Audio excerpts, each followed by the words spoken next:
All right, I don't stay in Haiti. Never been to Haiti. I'm not saying it's real or whatever, but I'm telling you my experience. This didn't happen in Haiti. This happened here. So I stay in Broward. When I was younger, we stayed in a hood called Manners. Manners was full of Americans. If it was Haitians, you barely knew that because back in the days, they used to jump Haitians or people were scared to say they was Haitian. Yada, yada, yada. It was another hood next to us called 8th Ave. I don't even know if you want to call that a hood, but it was full of Haitians. And rumor goes on the street is that at night, you don't walk through 8th Ave. Them Haitians do voodoo. Them Haitians turn to cat. Them Haitians turn to dog. They'll come get you. They got hours. They'll be talking to you. That's people. Like rumor on the street was like you just don't walk through 8th Ave at night because of this. I have a brother. He's friendly with animals. The nigga like to walk. He like to be everywhere. He was walking through 8th Ave for whatever reason to get to Manners. A cat was following him. He didn't pay no mind to the cat. He walked all the way home with the cat. I don't know if he let the cat in or the cat let himself in. Anywho, we ended up finding out that he had a cat. He told us not to tell my mom that the cat was in the house, and then during the day he had just put the cat in the laundry room, right? So it wouldn't be no problems. Anywho, I don't know if homeboy went to a girl house and forgot that he left the cat in the house, and this cat usually supposed to be with him, but he wasn't here, but the cat was here on night two, right? And my mom had rearranged her whole house, and me and my sister was sleeping in a back room. They had a back door, and our room was so far from all the other rooms. It's like the kitchen, the dining room, and the living room was so close to us while everybody else was on the other side of the house, on like down the hallway.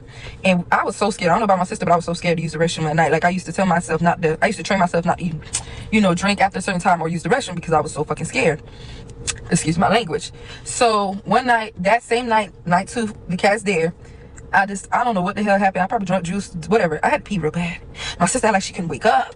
So I had turned on the TV and I had turned on the light. Well, we been sleeping with the TV on because, like I said, I was scared because we were two young girls sleeping in a room that was far from everybody else with a back door. That was weird. And I think my sister probably was in middle school and I was like in 5th grade, or I was in 6th grade and she was like in 9th grade. That's like how young we were, and we was far off away from everybody else.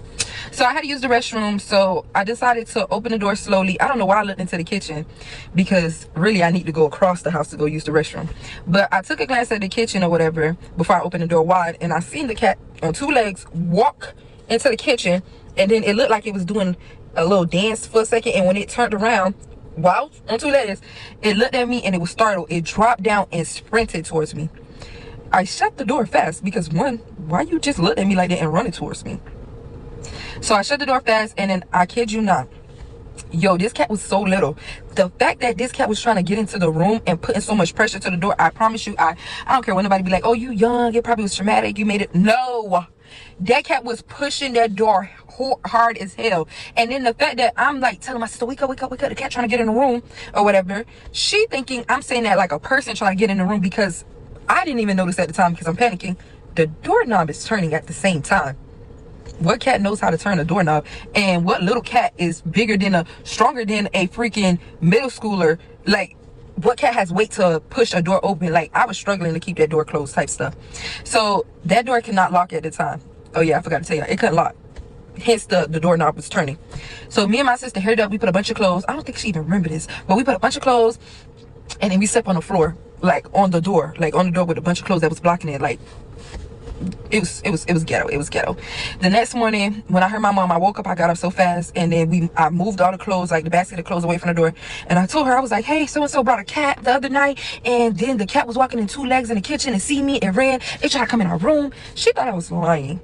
So my brother happened to come back from his sneaky league or wherever he came from, and my mom happened to ask him. He said he did bring a cat here, but the cat is in his room sleeping.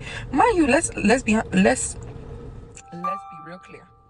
If there was a cat, the cat would have been in the room when he told my mom it was room. The fact he couldn't find that cat, she couldn't find that cat, and nobody let the cat out, that means the cat knew it got caught, and when it couldn't get me or foreseeing it, it found its way back out to where it came from. Mind you, we never seen the cat again at all.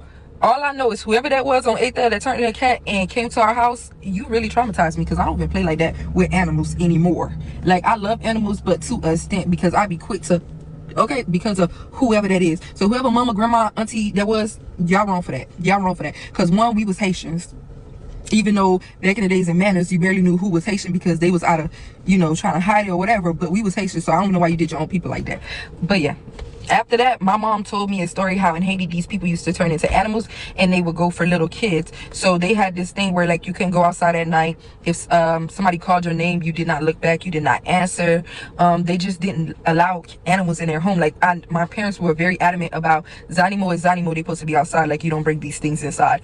After that whole experience, my mom was very strict on what, like, you know, cats being in her house and stuff. Now sis really literally be having all these random ass cats in her yard, but back then sis was not playing. Sis was not playing. So yeah, I don't know if animals, these people turn to cats or these people possess cats.